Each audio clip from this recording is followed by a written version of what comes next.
নমস্কার বন্ধুরা, আবারও হাজির হয়ে গেছি পাঁচফোড়ন দিয়ে কুঁদরির একদম ইউনিক আর নতুন ধরনের একটা রেসিপি, যা হয়তো আপনারা আগে কখনো বানিয়ে খাননি। এই কুঁদরির রেসিপিটি বানানোর জন্য এখানে আমি 200 গ্রামের কুঁদরি নিয়ে নিয়েছি। আর কুঁদরিগুলোকে কিন্তু বন্ধুরা একটু কচিয়ে নিতে হবে। এখন কুঁদরিগুলোকে খুব ভালো করে ধুয়ে নিয়েছি, এবার এগুলোকে আমি কেটে নেব। একটা কুঁদরি আমি লম্বালম্বি 4 ভাগ করে কেটে নিয়েছি, ঠিক এই রকমভাবে। দেখুন বেশ কচি আছে কুঁদরিগুলো, তবে একটা দুটো একটু লাল আছে, এতে অসুবিধা হবে না। এখন একটা স্পেশাল মশলা বানিয়ে নেব। কড়া বসিয়ে নিয়েছি আর কড়ার মধ্যে দিয়ে দিচ্ছি পাঁচফোড়নটাকে আমি ভেজে নেব ওই 20 থেকে 30 সেকেন্ড মতো। পাঁচফোড়নটাকে আমি শুকনো খোলায় নাড়াচাড়া করে ভেজে নেব। আর এর একটু গুঁড়ো করে নেব, একদম মিহি গুঁড়ো করব না, একটু গোটা গোটা থাকবে, অর্থাৎ গুঁড়িয়ে নেব। এখন পাঁচফোড়নটা ভাজা হয়ে গেছে, তুলে নেব, নিয়ে এটাকে গুঁড়িয়ে নেব। নমস্কার বন্ধুরা, welcome back to my channel Champa Rannaghar. আজ আমি এসে গেছি আবারও একটা দুর্দান্ত স্বাদের ইউনিক রেসিপি নিয়ে। এবারে দেখুন, টমেটো আর আদাটাকে আমি বেটে নিলাম। টমেটো আর আদার মধ্যে বাটার মধ্যে আমি কিছু গুঁড়ো মশলা ব্যবহার করছি। দিয়ে দিচ্ছি জিরের গুঁড়ো, দিয়ে দিচ্ছি হলুদ গুঁড়ো, দিয়ে দিচ্ছি কাশ্মীরি লঙ্কার গুঁড়ো, দিয়ে দিচ্ছি ঝাল লঙ্কার গুঁড়ো অর্থাৎ রেড চিলি পাউডার, আর দিয়ে দেবো এখানে ধনিয়া গুঁড়ো। সব হাফ চামচ করে নিয়ে খুব ভালো করে এই মশলার মধ্যে মিশিয়ে নিতে হবে।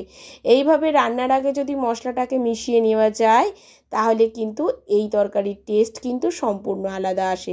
প্লিজ বন্ধুরা, প্রথম থেকে শেষ পর্যন্ত ভিডিওটি দেখবেন, কোথাও স্কিপ করবেন না।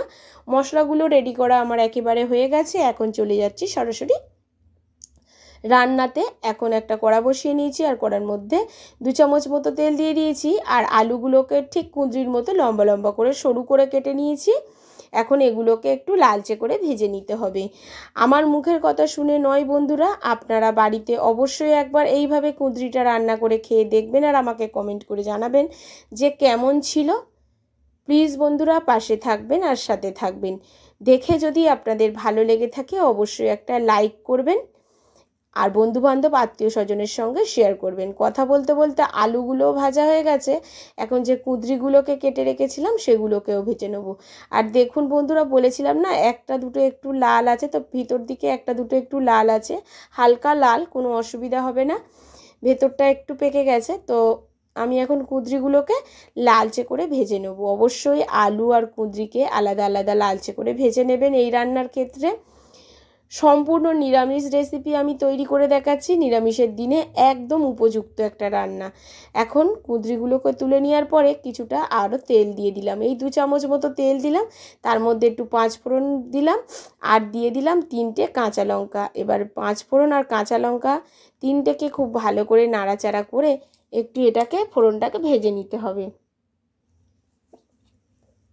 ফোড়নটা বেশ সুন্দর একটা গন্ধ বেরোলে প্রায় 30 থেকে 40 সেকেন্ড মতো ভাজা ভাজা করে নেওয়ার পরে এর মধ্যে আমি মিশিয়ে দিচ্ছি সেই যে মশলাটা আগে থেকে বাটা মশলাটা তৈরি করে রেখেছিলাম আদা আর টমেটোর মধ্যে গুঁড়ো মশলা দিয়ে, সেই মশলাটাকে আমি তেলের মধ্যে দিয়ে দিলাম। এখন এই মশলাটাকে খুব ভালো করে কষাতে হবে যতক্ষণ না মশলা থেকে তেল ছাড়ে।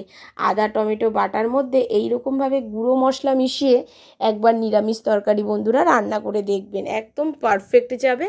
এর মধ্যে দিয়ে দিচ্ছি ওই 1 চামচ মতো সেই পাঁচফোড়ন যেটা গুঁড়ো করে রেখেছিলাম ভেজে, সেটাকে আবারও একটু 2 থেকে 3 সেকেন্ড মতো নাড়াচাড়া করে নিচ্ছি, অর্থাৎ কষিয়ে নিচ্ছি এই মশলার সঙ্গে। আমার সমস্ত মশলা দেওয়া কিন্তু কমপ্লিট। এখন রান্নার প্রসেসটা করতে হবে, আর রান্নার প্রসেসটা বন্ধুরা খুব ভালো করে দেখবেন, তবেই কিন্তু আর রান্নার টেস্টটা আসবে সুন্দর।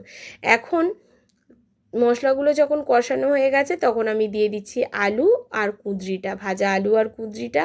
অবশ্যই এই মশলার সাথে খুব ভালো করে আলু আর কুঁদরিটাকে কষাতে হবে মিডিয়াম ফ্লেমে।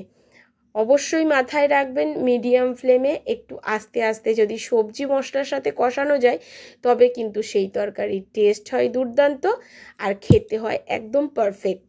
এবারে দেখুন খুব ভালো করে মশলার সাথে কষানোর পরে দিয়ে দিচ্ছি লবণ।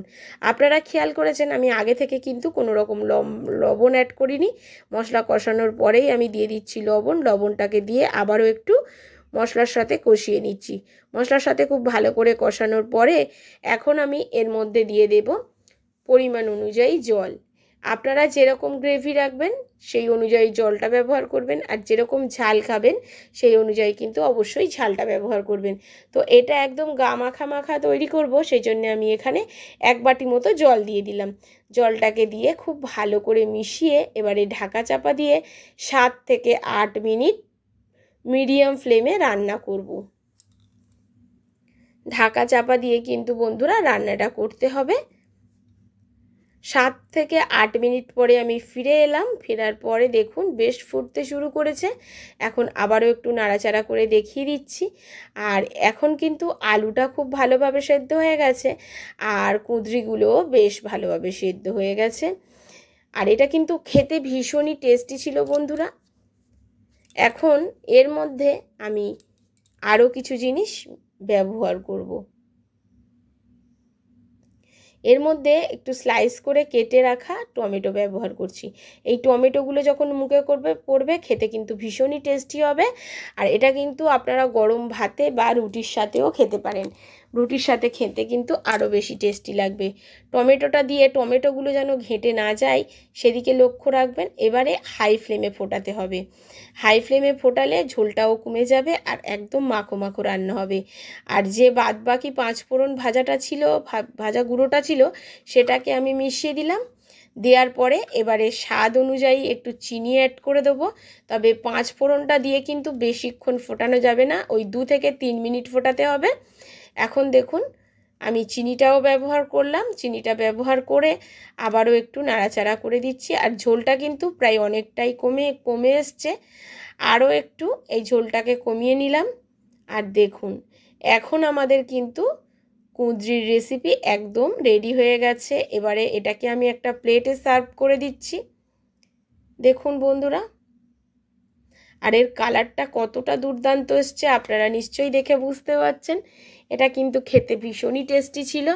আশা করছি আমার আজকের এই রেসিপি আপনাদের ভালো লাগবে।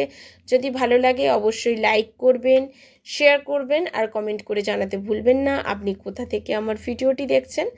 প্লিজ বন্ধুরার সাথে থাকবেন আর পাশে থাকবেন।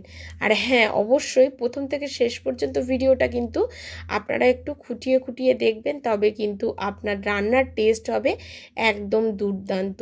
দেখুন কতটা সুন্দর কালার এসছে না কুঁদরির। আজ এই পর্যন্ত বন্ধুরা, আবারও দেখা হয়ে যাবে অন্য কোনো নতুন রেসিপির সঙ্গে। আপনারা সুস্থ থাকুন, ভালো থাকুন আর এই গরমে বেশি বেশি করে জল খান।